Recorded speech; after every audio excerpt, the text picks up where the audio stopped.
2-3 মাহ পিছুৱাই আছে, কিন্তু বহুত বেছি নহয় যে 1 বছৰ 1.5 বছৰ পিছুৱাই আছে। এনেকুৱা অম্বুবাচীত যোনে বাহিৰৰ পৰা চাই আছে এইবিলাকে এনেকুৱা কথা কৈ থাকে। মই যেতিয়া ভিতৰৰ পৰা চাওঁ অম্বুবাচীতো একো অসুবিধা হ'ব লগা নাই। সুন্দৰভাৱে ৰাইজে গৈছে, যোৱাবাৰতকৈ ৰাইজ বৃদ্ধি হৈছে, সুন্দৰভাৱে গৈছে। ভক্তসকলে প্ৰতিবাদ কৰিছিল। ভক্তসকলে চাই এনেকুৱা ধৰণৰ সাধু সন্তৰ প্ৰতিবাদ আগতেও হয়, কেতিয়াবা তেওঁলোকৰ মাজত কিছুমান কথা থাকে।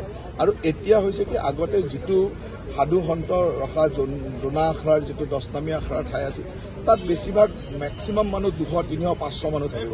এতিয়া 5,000, 8,000, 10,000লৈকে সাধু সন্ত হয়।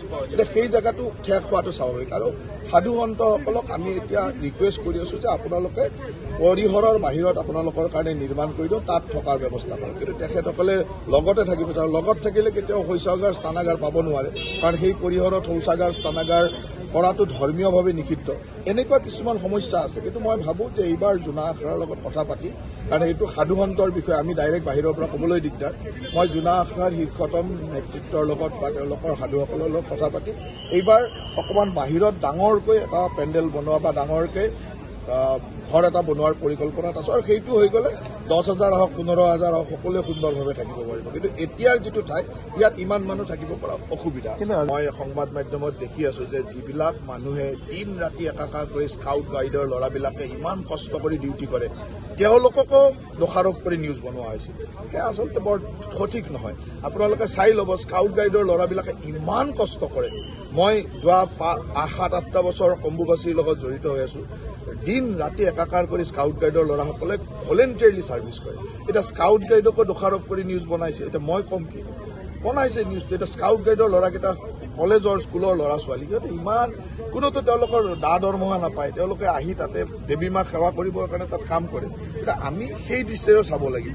আৰু সাধু সন্যাসীৰ কথাটো এনেকুৱা যে সাধু সন্যাসীসকলৰ নিজৰ এটা ব্যৱস্থা থাকে, তাত আমি চৰকাৰ নোসোমাওঁ।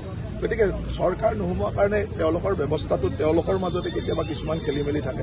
আৰু মই দেখিছোঁ যে সিদিনাখনে ঘটনাটো ঘটাৰ লগে লগে মই যেতিয়া তেওঁলোকৰ নেতৃত্বৰ লগত কথা পাতিছোঁ, 5 মিনিট 10 মিনিটৰ ভিতৰত গোটেই সমাধান হৈছে। গতিকে কথাটো হ'ল যে সম্পৰ্কটো আমি কেনেকৈ ৰাখোঁ। সম্পৰ্কটো ৰাখিলে একো অসুবিধা নহয়। 2-3 মাহ পিছুৱাই আছে, কিন্তু বহুত বেছি নহয় যে 1 বছৰ 1.5 বছৰ পিছুৱাই আছে। এনেকুৱা অম্বুবাচীত যোনে বাহিৰৰ পৰা চাই আছে এইবিলাকে এনেকুৱা কথা কৈ থাকে। মই যেতিয়া ভিতৰৰ পৰা চাওঁ অম্বুবাচীতো একো অসুবিধা হ'ব লগা নাই। সুন্দৰভাৱে ৰাইজে গৈছে, যোৱাবাৰতকৈ ৰাইজ বৃদ্ধি হৈছে, সুন্দৰভাৱে গৈছে। ভক্তসকলে প্ৰতিবাদ কৰিছিল। ভক্তসকলে চাই এনেকুৱা ধৰণৰ সাধু সন্তৰ প্ৰতিবাদ আগতেও হয়, কেতিয়াবা তেওঁলোকৰ মাজত কিছুমান কথা থাকে। আৰু এতিয়া হৈছে কি আগতে যিটো সাধু সন্ত ৰখা জোনা আখৰাৰ যিটো 10 নামী আখৰাৰ ঠাই আছিল, তাত বেছিভাগ মেক্সিমাম মানুহ 200-300-500 মানুহ থাকিব।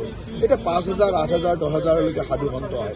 এতিয়া সেই জেগাটো ঠেক হোৱাটো স্বাভাৱিক। আৰু সাধু সন্তসকলক আমি এতিয়া ৰিকুৱেষ্ট কৰি আছো যে আপোনালোকে পৰিসৰৰ বাহিৰত আপোনালোকৰ কাৰণে নিৰ্মাণ কৰি দিওঁ, তাত থকাৰ ব্যৱস্থা কৰক। কিন্তু তেখেতসকলে লগতে থাকিব বিচাৰে। লগত থাকিলে কেতিয়াও শৌচাগাৰ স্নানাগাৰ পাব নোৱাৰে, কাৰণ সেই পৰিসৰত শৌচাগাৰ স্নানাগাৰ কৰাটো ধৰ্মীয়ভাৱে নিষিদ্ধ। এনেকুৱা কিছুমান সমস্যা আছে। কিন্তু মই ভাবোঁ যে এইবাৰ জোনা আখৰাৰ লগত কথা পাতি, কাৰণ এইটো সাধু সন্তৰ বিষয়ে আমি ডাইৰেক্ট বাহিৰৰ পৰা ক'বলৈ দিগদাৰ। মই জোনা আখৰাৰ শীৰ্ষতম নেতৃত্বৰ লগত বা তেওঁলোকৰ সাধুসকলৰ লগত কথা পাতি এইবাৰ অকণমান বাহিৰত ডাঙৰকৈ এটা পেণ্ডেল বনোৱা বা ডাঙৰকৈ ঘৰ এটা বনোৱাৰ পৰিকল্পনাত আছো। আৰু সেইটো হৈ গ'লে 10,000 হওক 15,000 হওক সকলোৱে সুন্দৰভাৱে থাকিব পাৰিব। কিন্তু এতিয়াৰ যিটো ঠাই, ইয়াত ইমান মানুহ থাকিব পৰা অসুবিধা আছে। মই সংবাদ মাধ্যমত দেখি আছো যে যিবিলাক মানুহে দিন ৰাতি একাকাৰ কৰি স্কাউট গাইডৰ ল'ৰাবিলাকে ইমান কষ্ট কৰি ডিউটি কৰে, তেওঁলোককো দোষাৰোপ কৰি নিউজ বনোৱা হৈছিল। সেয়া আচলতে বৰ সঠিক নহয়। আপোনালোকে চাই ল'ব, স্কাউট গাইডৰ ল'ৰাবিলাকে ইমান কষ্ট কৰে। মই যোৱা 7-8টা বছৰ অম্বুবাচীৰ লগত জড়িত হৈ আছো। দিন ৰাতি একাকাৰ কৰি স্কাউট গাইডৰ ল'ৰাসকলে ভলেণ্টিয়াৰলি ছাৰ্ভিচ কৰে। এতিয়া স্কাউট গাইডকো দোষাৰোপ কৰি নিউজ বনাইছে। এতিয়া মই ক'ম কি বনাইছে নিউজটো। এতিয়া স্কাউট গাইডৰ ল'ৰাকেইটা কলেজৰ স্কুলৰ ল'ৰা ছোৱালী, সিহঁতে ইমান কোনোতো তেওঁলোকৰ দৰমহা নাপায়। তেওঁলোকে আহি তাতে দেৱী মাক সেৱা কৰিবৰ কাৰণে তাত কাম কৰে।